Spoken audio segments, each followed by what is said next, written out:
So we've dealt with systems of two equations where we had two variables, two equations, but we can solve systems as long as we have enough relationships for the number of variables in the system. So for example, we could solve for three variables with three equations, four variables with four equations, five variables with five equations. As long as we have enough relationships for the number of variables, we can somehow combine them to be able to solve the system. So we're going to apply the same kind of method as we solved systems of two equations. And essentially we're going to eliminate a variable. So we have a system of three equations here. And what we're going to do is we're going to eliminate one of the variables to make this a two variable, two equation system. And we're going to do this. So I'm going to label this equation 1, 2, and 3. So I'm going to take equation 1 and equation 2 and I'm going to add those together. By doing that, that will eliminate the variable z. So this is what I'm going to do. 1 and 2, I'm going to add. So 3x plus 2y minus z equals 9. 3x plus 4y plus z equals 15. So we're going to combine equation 1 and 2, and we're going to end up with 6x plus 6y. The z's cancel out, and we end up with 24.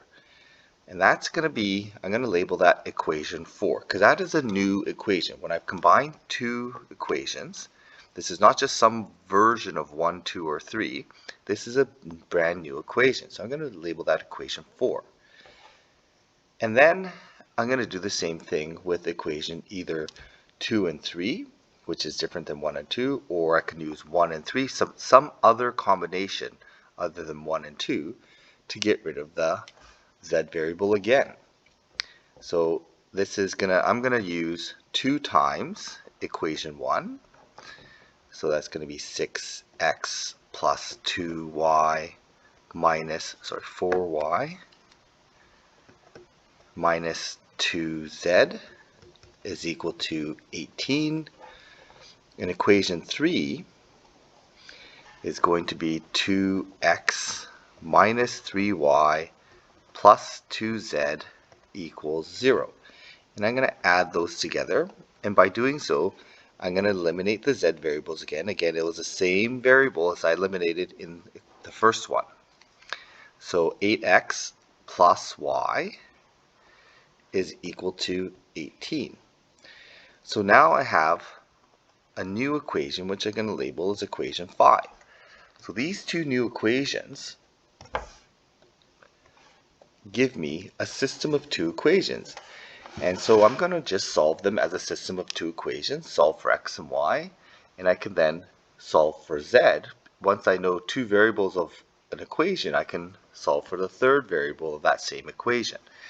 So I now just treat this as a system of two equations. So I take equation 4 and I'm going to just simplify it to x plus y equals 4.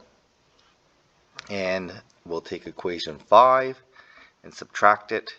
8x plus y equals 18. So those two new equations, these are two new equations here and here. By subtracting them, I'll eliminate the variable y, so I get negative 7x is equal to negative 14. Divide by 7, I end up with x equals 2. So there's one solution. If x equals 2, if I substitute back into equation 4, I end up with y is equal to 2 as well. So solving for x and y, I'll just substitute in to solve for z. So maybe I'll plug it into equation 2. I end up with 3 times 2 for x plus 4 times 2 for y plus the z, which is unknown, equals 15. And then I can now solve for z. So this is 6 plus 8 plus z equals 15. When I solve for z, z is equal to 1. So now I've solved all three variables of this system. I'm just going to double check this. So I know it works for equation 2. Let's see if it works for equation 1. 3 times 2 is 6, plus 2 times y is 4. That's going to be 6 plus 4 is 10, minus 1 is 9. That works. So this will be 4 minus 6, so that's negative 2, plus 2 equals 0. That works as well. So to solve a system of 3 equations, we want to do a combination of 2 equations to eliminate one variable.